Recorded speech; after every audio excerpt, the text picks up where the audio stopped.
జూబ్లీహిల్స్ నియోజకవర్గ ఉప ఎన్నికపై అన్ని పార్టీ శ్రేణుల్లో కూడా ఉత్కంఠ నెలకొంది. అన్ని రాజకీయ పార్టీలు తమ అభ్యర్థుల ఎంపిక కోసం కసరత్తులు చేస్తున్నాయి. ఎలాగైనా తమ సిట్టింగ్ స్థానాన్ని తిరిగి కైవసం చేసుకోవాలని సన్నాహాలు కూడా మొదలుపెట్టిన గులాబీ పార్టీ ఇప్పటికే మాగంటి సునీతను అభ్యర్థిగా ఖరారు చేసింది. మరోపక్క అధికార కాంగ్రెస్ పార్టీ తమ పాలనకు ఈ ఉప ఎన్నికను రెఫరెండంగా తీసుకుని ఎలాగైనా సరే విజయం సాధించాలని చూస్తోంది. బీజేపీలో ఇంకా ఆ అభ్యర్థిపై కసరత్తు కొనసాగుతూనే ఉంది. ఆ క్రమంలో బీఆర్ఎస్ కు ఈ ఉప ఎన్నిక ఒక రకంగా చావో రేవో అన్నట్లుగానే తయారైంది అంటున్నారు. అసలు గులాబీ పార్టీని అంత టెన్షన్ పెడుతున్న ఆ అంశాలేంటి?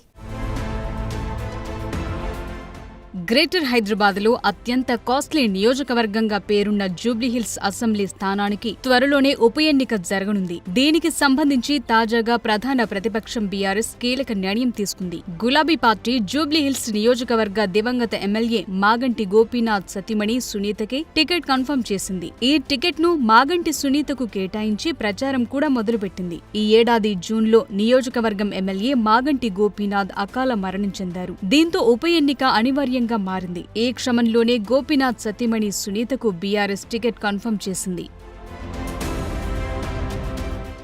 జూబ్లీహిల్స్ ఎన్నికల్లో 2023లో మాగంటి గోపీనాథ్ బీఆర్ఎస్ తరపున రెండోసారి, అంతకుముందు టీడీపీ నుంచి ఒకసారి, మొత్తం 3 సార్లు వరుసగా విజయం సాధించారు. దాంతో ఈ సీట్ను ఎట్టి పరిస్థితుల్లోనూ నిలబెట్టుకోవటం ద్వారా బీఆర్ఎస్ రాజకీయంగా పట్టు నిలుపుకునేందుకు గట్టిగా ప్రయత్నిస్తోంది. ఈ క్రమంలోనే తొలుత మాగంటి కుమారుడికి టికెట్ ఇవ్వాలని అనుకున్న సానుభూతి, మహిళా సెంటిమెంట్ రెండూ కలిసి వస్తాయని భావించే బీఆర్ఎస్ అధినేత కేసీఆర్ సునీతకు టికెట్ కన్ఫర్మ్ చేశారని చర్చ నడుస్తోంది.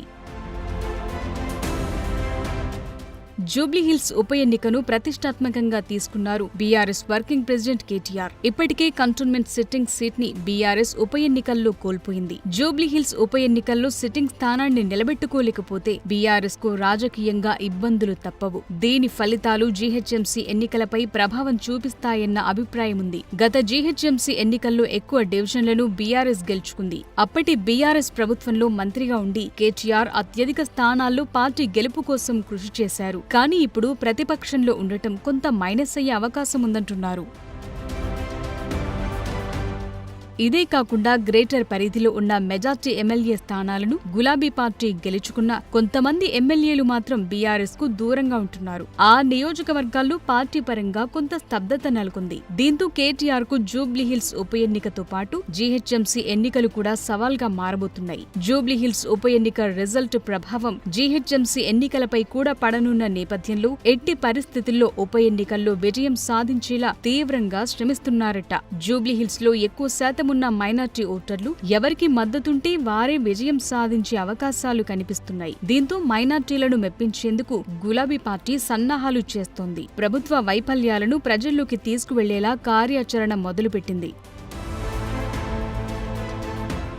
ఇదిలా ఉంటే బీఆర్ఎస్ కు కవిత రూపంలో మరో టెన్షన్ నెలకొందట. మాజీ ఎమ్మెల్సీ కల్వకుంట్ల కవిత విభేదాలు పార్టీకి ఇబ్బందిగా మారే పరిస్థితులు కనిపిస్తున్నాయట. కేసీఆర్ కు అత్యంత సన్నిహితంగా ఉండే హరీష్ రావు, సంతోష్ రావులపై కవిత బహిరంగంగా సంచలన ఆరోపణలు చేయటం సంచలనంగా మారింది. దాంతో పార్టీకి భారీగానే డ్యామేజ్ జరిగే అవకాశమున్నట్లు బీఆర్ఎస్ నేతలు భావిస్తున్నారట. ఉప ఎన్నికల వేళ కవిత ఎలాంటి స్టాండ్ తో ముందుకు వెళ్లబోతున్నారనేది కూడా ఆసక్తిగా మారింది. రాజకీయంగా ఎదిగేందుకు సొంత ఎజెండాతో అడుగులు వేస్తోన్న కవిత తనకు తొలి ఎన్నికైన జూబ్లీహిల్స్ ఉప ఎన్నికలో ఏ విధంగా ప్రజల ముందుకు రాబోతున్నారనేది అటు ప్రజల్లోనూ ఇటు బీఆర్ఎస్ లోనూ చర్చనీయాంశంగా మారింది.